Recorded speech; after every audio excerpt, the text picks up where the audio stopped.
2장 5절입니다.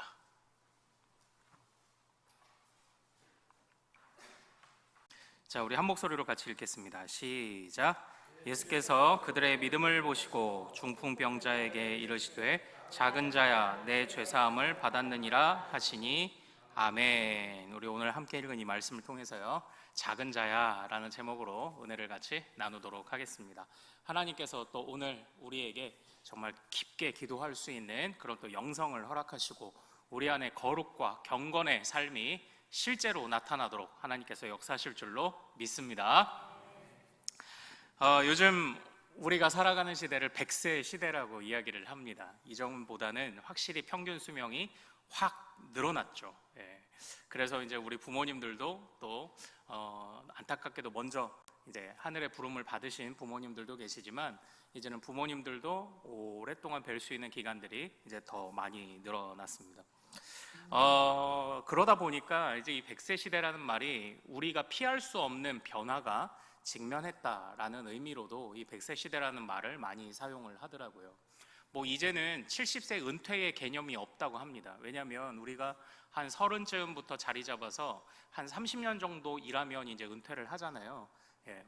70세가 아니죠. 60대 초반의 은퇴인데 이제 그 뒤로부터 또 다른 30년을 우리가 살아가기 위해서는 사실 결코 지나온 시간만큼 일한 것만으로 절대 채워줄 수 없다는 그런 이야기를 좀 하기도 해요.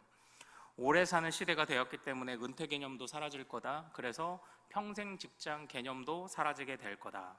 또 그러다 보니까 사람들이 요양병원에서 오래 사는 것이 아니라 건강하게 오래 산다라는 이런 또 마음들을 가지고 있어서 어느 때보다도 이런 건강에 관한 또 그런 관심들이 또 많아지고 있는 또 이런 모습도 이 100세 시대 안에 우리가 볼 수 있는 모습 같아요.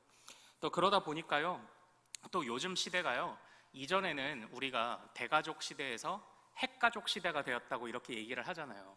이 핵가족에 진짜 이 핵이라는 게요, 그 어느 외국에 있는 한 학자가 먼저 말한 건데 뉴클리어 패밀리입니다. 그 말 그대로 진짜 더 이상 나눠질 수 없는 가장 중심의 핵폭탄할 때 그 핵인데요, 이게 더 이상 갈라질 수 없는 가장 기본 단위, 그러니까 이제 핵 가족이 되었다라고 하는데 요즘은 핵 개인이 되었다라고 이렇게 이야기를 해요. 그러니까 시대가 변하면서 이전에는 가족이란 단위가 가장 기본 단위였는데 지금은 이것을 기본으로 받아들이는 세상이 아니에요. 가족을 꼭 이뤄야 되느냐에 관해서 기본이라고 받아들이지 않는 시대입니다. 그러다 보니까 이제는 핵 개인만 남는 그런 시대가 되었다, 이렇게 이야기도 하기도 해요. 전통적인 틀이 자꾸 바뀌고요, 그리고 전통적으로 받아들여지던 기본이라고 여겨지는 것들도 자꾸 깨어지는 우리가 그런 시대에 살고 있습니다. 그러다 보니까요, 우리 시대가요 갑자기 이렇게 막 변합니다. 그리고 어떻게 대책을 세워야 될지 알지 못합니다. 그래서 100세 시대가 갑자기 찾아오니 또 누군가는 부양을 해야 되니까 또 다른 문제를 계속 야기하기도 하고요, 또 누군가에게는 또 의존해야 하기 때문에 정말 이런 시대 가운데 교회의 역할이 어떤 역할들을 교회가 감당해야 되는지도 사실 전망하기가 쉽지 않은 그런 시대가 되었습니다. 그러니까 지금 우리는 이 100세 시대를 살지만요, 이 100세 시대가 아직 우리 안에 잘 정리된 것 같지 않아요. 혼란도 있고요, 그리고 또 그 안에 또 장점도 있고요. 교회가 그것에 어떻게 대처하며 나가야 될지 사실 쉽지 않지만 저는 오늘 본문 안에서 참으로 우리 교회에게 주님이 이 시대에도 변함없이 원하시는 것이 무엇인지, 그리고 우리 믿는 성도들에게 주님이 원하시는 것이 무엇인지, 이렇게 어지럽고 혼란스럽고 변화하는 세상 속에 정말 우리가 어떻게 나아가야 될지를 좀 오늘 말씀을 통해 그 지혜를 같이 좀 나누기를 원합니다. 100세 시대에 대해서 이렇게 많은 생각들이 지금 막 오가고 있죠. 그러나 그것들은 어떻게 보면 다 눈에 보이는 문제들입니다. 아니, 이전보다 훨씬 더 많이 사는 사람들에게 누가 부양할 거야? 뭐 이런 문제? 아니야, 이제는 또 어린이 사업보다 그래도 이제는 시니어 사업이 더 성공할 거야. 뭐 이런 건 어떻게 보면요, 다 눈에 보이는 문제입니다. 그렇다면 눈에 보이지 않는 부분에 관해서 우리 그리스도인들은 어떤 생각을 가져야 할까요? 저에게 있어서요, 그러니까 이전보다 오래 산다는 것, 이것은 어떤 면에서는 정말 기독교의 위기를 가져오는 그런 시대적 변화를 우리가 맞이했다는 생각이 들기도 합니다. 왜냐하면 우리 기독교는요, 죽음이라는 인식이 강하면 강할수록 빛을 발하는 그런 종교 아닙니까? 그래서 오래전에 중세시대에 그 흑사병이라는 패스트, 전염병이 돌 때, 그때의 사람들은 당장 임박한 죽음으로 인해서 결국 교회에 대한 또 신앙에 대한 관심이 늘어났고요.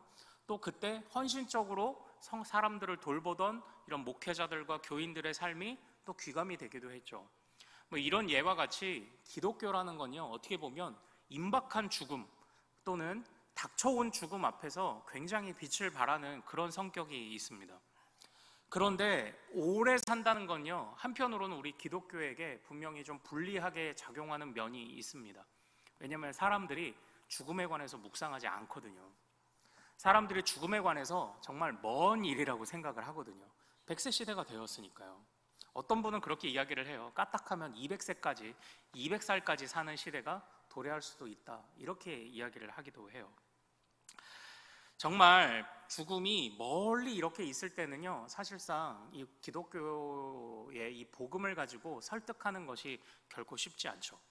우리가 복음을 전하는 것은 다 성령의 역사라고 생각을 합니다. 맞습니다. 그러나 또 우리에게 맡겨진 사명은 이 복음을 설득해내는 것이 우리에게 맡겨진 사명 아닙니까? 복음은 분명히 설득의 요소가 있습니다. 제가 전하는 이 설교도요, 하나님이 주신 권위로 선포하는 요소가 있습니다. 그러나 한편으로는 여러분들을, 우리 연약한 자녀들을 설득시켜야 되는 요소 또한 분명히 가지고 있죠. 그런데 100세 시대가 되다 보니까 자꾸 이 설득력이 떨어져요. 그러니까 왜 우리가요, 정말 기술이 발전하면서 사람들이 잃어버린 개념이 하나 있어요. 그게 말세라는 개념입니다. 말세. 말세. 성경이 아무리 말세를 말해도 아니 눈앞에 이렇게 발전되는데, 그와 마찬가지로 오늘날 기독교가 말세라는 개념을 잃어버린 것뿐만 아니라 항상 우리에게 올 수 있는 임박한 죽음이라는 이 개념도 자꾸 잃어가고 있는 것 같아요. 이게 100세 시대 안에 교회가 직면한 문제이지 않을까, 이제 그런 생각을 좀 한번 해보게 됩니다. 우리 오늘 본문으로 한번 돌아가 보죠. 오늘 본문 안에서 주님이 우리에게 오늘날 교회와 성도들이 절대 잊지 말아야 한다고 말씀하시는 것이 무엇인지를 한번 보기를 원해요. 우리 1절 말씀 같이 한번 읽어보겠습니다. 자, 2장 1절 시작. 수일 후에 예수께서 다시 가버나움에 들어가시니 집에 계시다는 소문이 들린지라.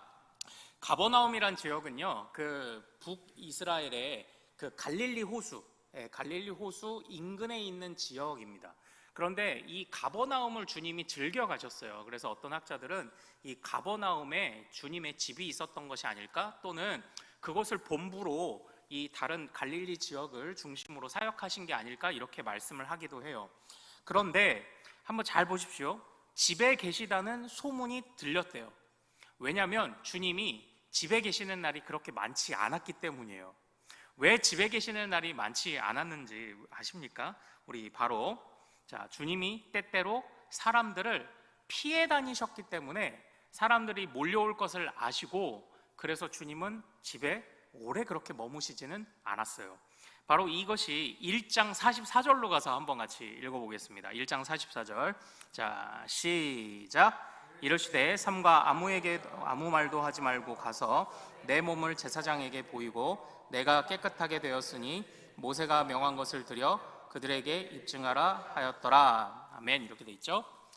우리가 읽은 이 2장의 말씀 바로 직전에 한 나병 환자, 한 한센병 환자가 고침받는 일이 일어납니다. 그런데 주님께서 신신당부를 하신 거예요. 네가 나았다는 것을 사람들에게 알리지 말고 오직 너의 몸이 깨끗하게 되었다, 네가 이제는 정결하게 되었다는 것을 제사장에게 가서 확인받아라. 왜냐하면 그 당시에 이런 질병을 가지고 있는, 전염병을 가지고 있는 사람들은 이스라엘의 마을 바깥에서 살고 있었거든요. 그래서 그들은 따로 모여서 광야의 한 동굴 같은 데서 생활을 했어야만 했습니다.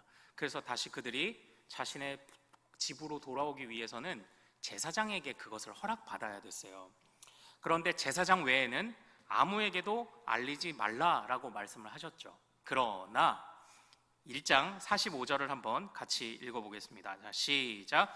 그러나 그 사람이 나가서 이 일을 많이 전파하여 널리 퍼지게 하니 그러므로 예수께서 다시는 드러나게 동네에 들어가지 못하시고 오직 바깥 한적한 곳에 계셨으나 사방에서 사람들이 그에게로 나아오더라. 아멘. 이렇게 돼 있죠. 그러니까요, 사람들이요 고침을 받았다는 이야기를 들으니까 예수님에게로 계속 몰려들어요. 그래서 예수님이 어느 한 곳에 잠자코 머무르실 수가 없는 거예요. 그러나 이제 오랫동안 이렇게 한적한 곳에 계시다가 정말 오랜만에 이제 2장에서 가버나움에 있는 집으로 돌아오시게 되신 것입니다. 그때의 아니나 다를까요? 우리 2장 2절로 가서 한번 말씀 같이 읽어보겠습니다. 자, 시작.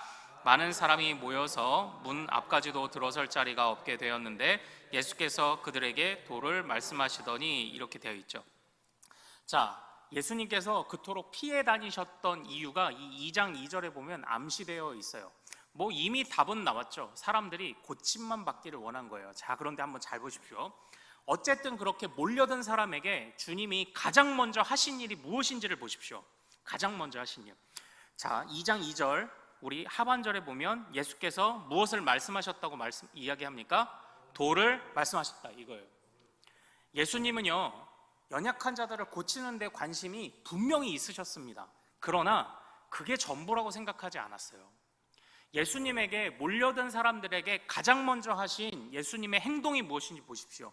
그 사람들은 지금 자기가 가지고 있는 질병과 고민들과 여러 가지 문제들이 가장 큰 일이라고 생각했지만 주님에게는 그것이 결코 큰 일이 아니었어요. 주님에게 있어서 가장 심각한 문제는요 그들이 복음을 모른다는 거였습니다. 그러므로 주님께서는요 그들이 나와왔을 때 정말 얼마나 기대감을 가지고 왔겠습니까?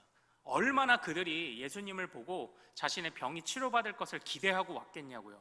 사람들이 빽빽하게 몰려들었습니다. 그리고 어떻게든 지나가는 예수님에게 손 한번 대보려고 또는 그 손으로 자기 머리에 안수 한번 해달라고 그토록 애타게 찾아왔을 거예요. 그러나 주님은 그 모든 사람들의 예상을 뒤엎고 그들을 잠자코 앉아있게 하신 이후에 말씀을 전하셨다는 거예요. 우리 주님이 무엇을 가장 우선시 하시는지 여기서 드러납니다. 주님은요 그 어떤 인간적인 필요보다도 더 앞서서 주님이 그런 필요에 관심이 없는 게 아니에요. 그러나 그것보다도 더 앞서서 주님은 그들이 복음을 모르는 것이 더 불쌍하다고 여기셨던 게 우리 주님의 마음이었어요. 사랑하는 여러분, 오늘날 교회는 어떤 책임감을 가지고 사회적으로 어떻게 우리의 믿음을 증명하며 또 우리는 어떻게 이 세상에서 정말 빛과 소금의 역할을 감당할 수 있을까요? 그러다 보니까 요즘에 교회, 정말 어려운 자들의 필요를 채워주는 교회에 관한 이야기들을 많이 합니다. 네, 그래야죠. 지금 1인 가구가 많이 늘어나잖아요. 이러한 사회 현상이 계속되다 보면 어떤 문제가 일어나는지 아십니까? 1인 독거노인 가구가 많이 늘어나요. 결혼을 안 하고 그대로 혼자 나이 들어 가는 겁니다. 그러다 보니까 지금도 홀로 계시는 어르신들, 고독사니 이런 문제가 있잖아요. 그런데 나중은 더 할 거예요. 지금은 결혼하지 않는 시대잖아요. 결혼이라는 이 기본적인 세팅을 다 거부하는 그런 시대잖아요. 그러다 보니까 앞으로 우리가 정말 감당해야 되는 사회적인 문제들은 정말로 상상할 수 없는 많은 에너지를 써야 하는 문제들이 많이 있을 거예요. 그래서 많은 교회들이 시니어에 관한 관심도 보여야 된다. 예, 다 맞습니다. 우리 한국교회가 정말 한국교회가 아니죠. 선교사들이 먼저 들어왔을 때 우리에게 교육을 시켜주고 의료 행위를 먼저 가르치고 했던 것처럼 그런 것처럼 분명히 연약한 필요를 채워줘야 하는 것은 맞습니다. 그러나 자칫하면요 그냥 밥만 퍼주고 그리고 연약한 사람을 그냥 돌보다가 끝나는 경우가 많아요. 때때로 많은 선교사님들의 이야기를 듣게 됩니다. 그런데 어떤 분은요 가서 그냥 밥 먹이다가 끝나요. 그냥 밥 먹이다가 끝나요. 20여 년을 그곳에서 사역하셨는데 그들의 언어로 설교하실 수 없는 선교사님들에 관한 이야기를 듣기도 해요. 너무나도 안타깝습니다. 그들의 언어로 20년간 살았으면서도 설교를 할 수 없다는 것, 그들에게 복음을 전할 수 없다는 거죠. 그냥 열심히 밥을 먹입니다. 그런 사진들을 몇 커트 찐어서 교회로 뿌립니다. 그럼 교회에서는 후원금이 쏟아집니다. 그러나 실제 내막을 알고 보면 복음을 전하지 않는 선교사님들, 모든 선교사님들이 그렇다는 건 아니에요. 자칫하면 오늘날의 우리 교회도요, 사회적인 문제에 관해서 적극적으로 대응한다는 측면에서 우리가 지혜를 발휘해야 하지만 까딱하다간 남들 그냥 퍼주다가 끝나는 교회가 될 수 있어요. 그러나 잘 보십시오. 오늘 주님은요, 그들의 필요를 무시하시지는 않았어요. 그러나 그들을 잠자코 있게 하신 이후에 먼저 복음을 전하셨어요. 정말 지혜가 필요합니다. 교회가 어떻게 해야 될지 정말 지혜가 필요하죠. 그러나 우리가 어떻게 나가야 될지 지혜를, 방법을, 정확한 구체적인 방법을 우리가 아직은 모른다 하더라도 원칙은 우리 안에 살아 있어야 할 줄로 믿습니다. 가장 먼저 가장 중요한 것이 무엇이냐? 주님의 복음을 전하는 거예요. 이게 우리 교회와 성도가 가지고 있는 변하지 않는 제1의 원칙인 줄로 믿습니다. 이걸 절대 잊어서는 안 된다는 거예요. 사실 우리 주님은요, 사실 이러한 모든 것을 이미 1장 15절에 이미 선포하셨습니다. 우리 1장 15절로 한번 가서 같이 읽어볼까요? 자, 같이 읽겠습니다. 자, 시작. 때가 찼고 하나님의 나라가 가까이 왔으니 회개하고 복음을 믿으라. 아멘. 이것이죠.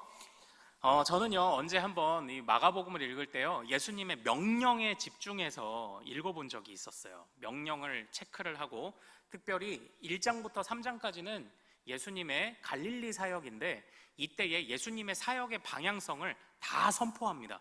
그래서 1장부터 3장까지 안에서의 예수님의 명령만을 한번 체크를 해봤는데요, 굉장히 재미있더라고요.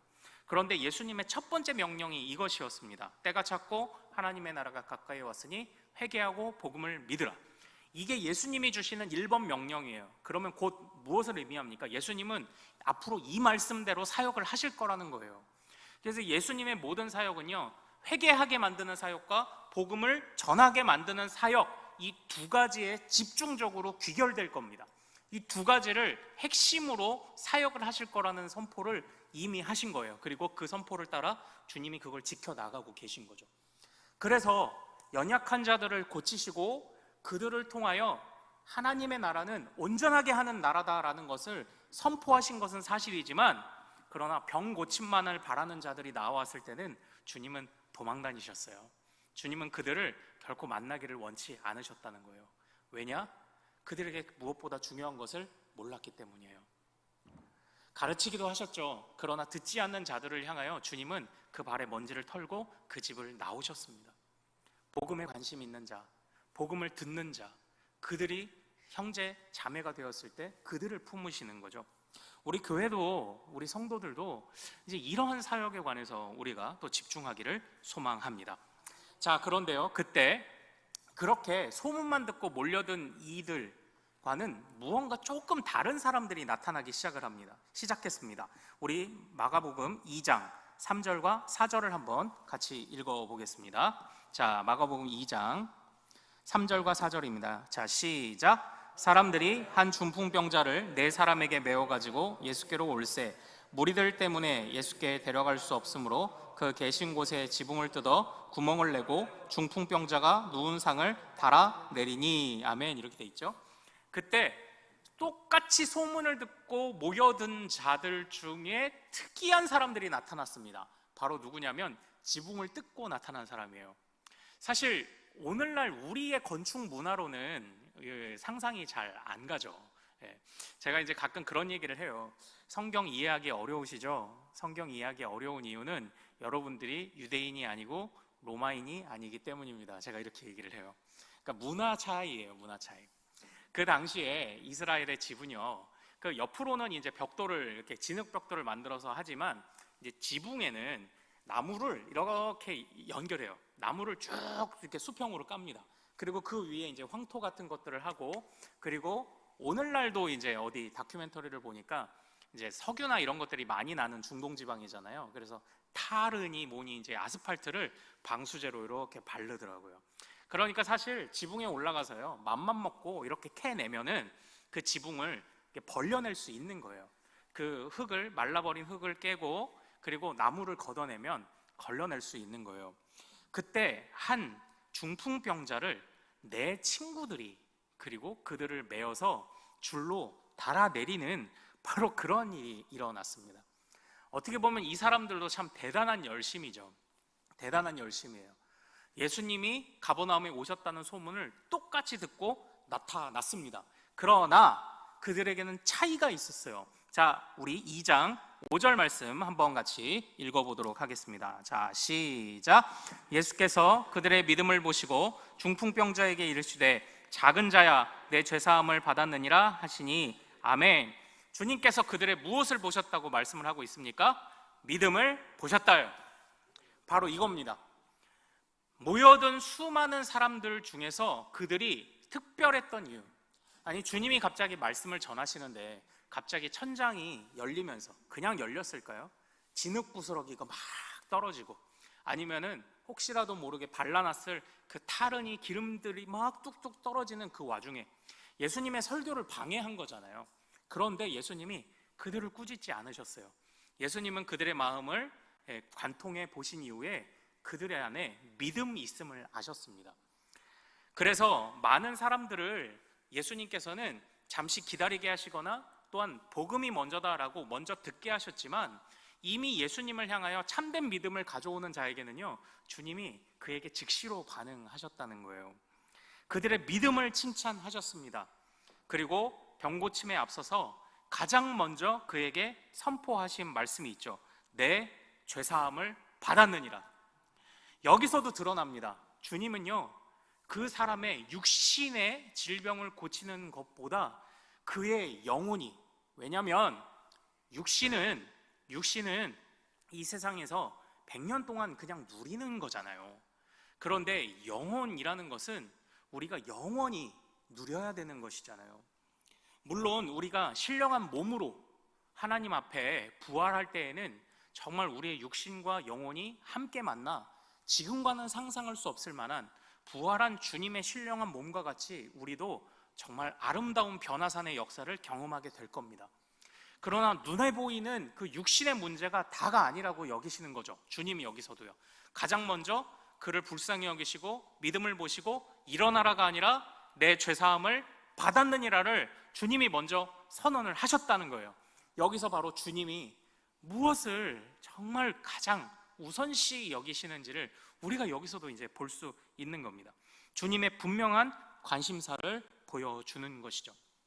자, 사랑하는 여러분, 여기서요 우리는 한 가지 질문이 생깁니다. 바로 친구들의 믿음으로 이 사람이 구원받은 것인가 하는 그런 질문이 들어요. 어떻게 생각하십니까?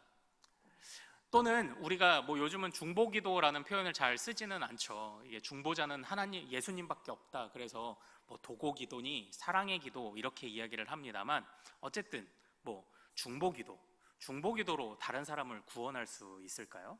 여러분들은 어떻게 생각을 하십니까? 성경은요, 어떤 면에서는요, 이런 부분은 인정을 하더라고요. 야고보서에 보면요, 믿음의 기도는 병든 자를 구원하리니 혹시 죄를 범하였을지라도 사하심을 얻으리라, 이런 표현이 있기도 해요. 그래서 타인의 기도, 우리 자녀들을 위한 기도, 그런 기도가 그 사람을 고침받게 하고 또 어느 정도 구원을 얻게 한다는 듯한 그런 뉘앙스를 좀 풍기는 그런 본문도 사실 있기도 합니다. 또 다른 성경의 가르침은요, 바로 할례입니다. 할례는 무엇인가요? 아기에게 시행하는 것이죠. 아기에게 너는 하나님의 백성이라는 표를 부모의 믿음으로 주는 것 아닙니까? 그것도 너는 하나님의 언약 백성의 무리 안에서 태어났으니 너도 하나님의 언약 백성이다라는 것을 선포하는 믿음의 행위죠. 부모의 믿음으로 자녀를 구원하는 행위 아닙니까? 성경은 이렇게 어떤 면에서는 타인을 위한 기도가 구원의 문을 연다는 것에 관해 인정하는 것처럼 보이는 부분도 분명히 있어요. 우리 종교개혁가 칼빈 선생님도요, 이런 부분을 인정했습니다. 그래서 오늘날 할례를 행하지는 않지만 그래서 우리가 유아세례를 주는 거예요. 유아세례는 자신의 의지가 아니죠. 부모의 의지죠. 부모의 믿음이죠. 그래서 유아세례는 그 유아세례를 받고 혹여라도 그런 일이 있으면 안 되지만 우리 아기가 정말 어린 때에 혹여라도 주님의 부름을 받는다고 하더라도 그는 유아세례를 받은 언약의 백성이기 때문에 그는 구원을 받는다. 또는 금시산자와 같이 병상에서 식물인간이나 뇌사상태에 있는 분들을 향해서 저 같은 목회자들이 가서 병상 세례를 주고 그들을 위해 기도를 하고 하는 것들, 주님께서는, 성경은 그런 것들도 분명히 구원의 능력이 있다고 분명히 우리에게 어떤 부분에서는 말씀을 하고 계세요. 그러나 성경에 있는 말씀들을 잘 보면요, 어쩔 수 없는 상황, 그것과 할 수 있고 해야 하는데 하지 않는 상황에 대해서는 분명히 구분하고 있다는 것을 우리가 좀 생각해야 할 필요가 있습니다. 유아 세례를 받았고 혹여라도 너무나도 이른 나이에 주님께 부름을 받는다면 그 아이는 정말 언약의 백성의 무리 안에 태어난 자녀이기 때문에 구원받음을 의심해서는 안 돼요. 병상에 계신 우리 부모님들이 정말 하나님께 부름받기 직전에 우리가 복음을 전하고 영접 기도를 하는 것에 관해서 의심해서는 안 됩니다. 그러나 우리의 자녀가 유아 세례를 받고 성장해 가는 과정 중에 자신의 의지로 믿음을 고백해야 하는 입교의 순간이 되었는데도 그것을 그대로 방치한다면 문제가 되죠. 또는 우리가 어디서든지 가서 복음을 전하고 영접 기도를 했다면 그가 금치산자나 당장에 숨이 넘어가는 그런 사람이 아니라면 우리는 그들에게 전한 복음이 그들에게 실제로 살아 역사하는지를 점검해주고 그들을 끝까지 돌봐주어야 할 책임이 있어요. 성경은 어쩔 수 없는 상황과 분명히 해야만 하는데 하지 않는 아니란 상황을 구분합니다. 분명히 타인을 위한 기도는 능력이 있어요. 그러나 할 수 있다면 끝까지 그 믿음을 추적하고 그 믿음을 그에게 성장하고 성숙할 수 있도록 해줘야 되는 이 두 가지 측면을 다 가지고 있어요. 그런 점에서 오늘 이 본문의 말씀에서요, 우리 다시 한번 우리 5절 말씀, 2장 5절 말씀 같이 한번 읽어보시죠. 자, 시작. 예수께서 그들의 믿음을 보시고 그 중풍병자에게 이르시되 작은 자야 내 죄사함을 받았느니라 하시니, 여기서 어떤 학자들은 그들의 믿음을 이라는 것을요, 그 병상을 달아내린 친구의 믿음으로 보지만 우리 칼빈 선생님은 이것이 그 병상에 누워있는 환자 자신까지도 포함하고 있는 믿음이라고 이 말씀을 해석하고 이해했습니다. 저도 사실 그러한 해석을 받아들이고 있는 편이에요. 정말 친구들에게 자신의 몸은 움직일 수 없지만 예수님을 향해 나를 데려다줘, 나를 데려다주면 정말로 내가 그 주님으로 인해서 해방을 얻을 것 같아, 주님이 나를 고쳐주실 것을 믿고 또 주님이 나의 영혼을 구원해 주실 것을 믿어라는 그 고백이 이 안에 담겨 있었다는 바로 그런 해석을 저는 칼빈 선생님을 따라서 저도 그걸 받아들이고 있어요. 그러니까요, 구원이라는 것은요, 우리가 자녀들을 위해, 우리가 믿음이 연약한 가족들을 위해, 형제자매를 위해 분명히 기도해야 할 것을 요구합니다. 그러나 구원은요, 분명히 그 사람에게도 믿음을 자신의 의지로 고백해야 할 것 또한 동일하게 요구하고 있다는 것을 절대 잊어서는 안 되는 줄로 믿습니다. 바로 이거예요. 주님은 믿음을 보시거든요. 자, 이제 우리 자녀들이, 자, 오늘 새벽에 말씀드렸던 것처럼 연휴가 길어서 오래 보고 떠나보내도 아쉽고 짧게 보고 떠나보내도 아쉽고 우리 자녀들, 가족들, 떨어져 있는 가족들 만났다가 헤어지는 건 아쉽죠. 자, 우리 자녀들과 우리 가족들을 위해서 다시 마음을 잡고 기도하십시오. 우리 자녀들이요, 나름대로 그의 자리를 잡고 번듯한 집도 사고 직장에서 생활 잘하는 자녀들 있습니다. 그런 자녀들 하나님 앞에 정말 감사하면서 혹여라도 그런 자녀들이 지금 믿음에 연약해져 있다면 우리 부모님들은 그 자녀들을 위해서 다시 심기일전하여 기도하십시오. 그리고 혹여라도 제가 이제 입시 시즌이 되면은 또 나중에 또 이제 혹시 어떻게 됐나요? 물어보면은 이제 또 소위 이제 이름난 학교냐 아니냐 뭐 이런 거 가지고 또 사실 말씀하실 때 배시시 하시잖아요. 예. 말씀하실 때 조금 부끄러워 하시잖아요. 그러지 마세요. 예. 그건 눈에 보이는 조건이고요. 예. 이 아이들이, 여러분들 세상이 엄청나게 바뀌고 있어요. 예전에는 백수는 아무것도 못하지만 요즘은 백수가 유튜브를 찍어 부자가 되는 그런 세상입니다. 예. 백수가 과로사로 죽는 세상입니다. 세상이 어떻게 바뀔지 몰라요. 자녀들이요, 지금 어떤 모습을 가지고 있든 그래도 자녀들이 믿음을 잘 지킨다면 우리 칭찬해줘야 되지 않습니까? 예. 이 두 가지를 잘 기억하십시오. 자녀가 번듯하게 자리 잘 잡고 살아가면 감사하되, 그들이 신앙을 잃어버렸다면 그들을 정말 불쌍히 여기며 기도하십시오. 주님은 그들의 외형만이 아니라 주님은 그들의 믿음에 관심이 많으세요. 100세 시대라고 하지만 언젠가는 부름을 받게 되어 있습니다.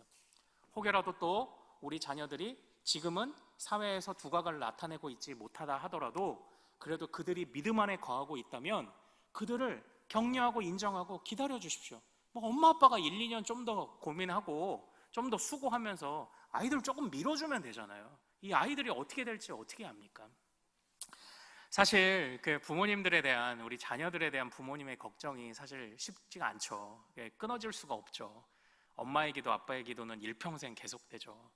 어릴 때는 어린 대로 기도가 나오고 커서는 또 커서 기도가 나오고 또 웬만큼 자리 잡은 것 같으면 또 이제 손주들 기도가 나오고 이러시잖아요. 저도 사실 학창 시절을 순탄하게 보낸 게 아니라서 뭐 사고 친 건 아닙니다만 대학 들어갈 때 학교 들어갔다가 적성에 안 맞아 자퇴도 해보고 또 그때 IMF 맞물려서 집안의 어려움도 겪어보고 또 그래도 신학교를 또 마음 잡아서 갔는데 또 거기서 막 교통사고 나서 또 학교 안에서 이제 교통사고가 나서 제가 한 3년을 휴학을 했거든요. 몸이 너무 안 좋아서.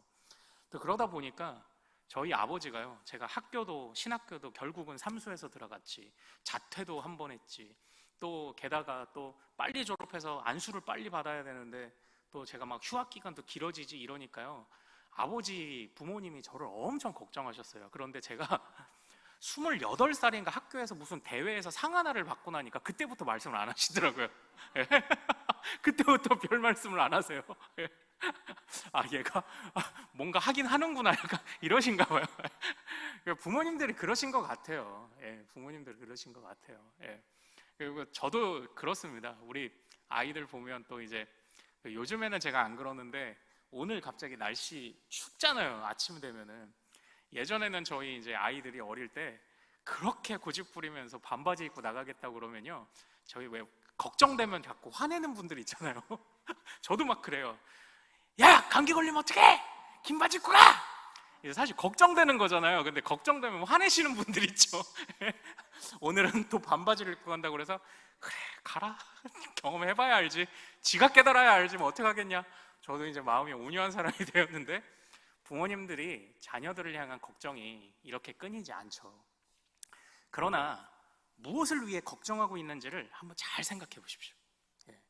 우리가 지금 자녀들의 영혼을 위해 그들 안에 믿음 없음을 인하여서 우리가 정말 그 깊은 걱정을 하고 있는지, 아니면 정말 믿음은 좋은데 아직 두각을 나타내지 않는 아이들에 대해서 그 아이들의 외형에 대해서 우리가 너무 지나친 걱정을 하고 있는 것은 아닌지 좀 돌아봐야 할 필요가 있지 않을까요?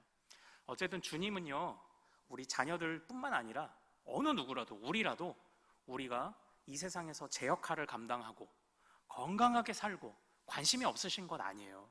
그러나 주님은 우리와 우리의 가족들, 우리 자녀들의 영혼에 그 믿음에 그렇게 관심이 많으세요.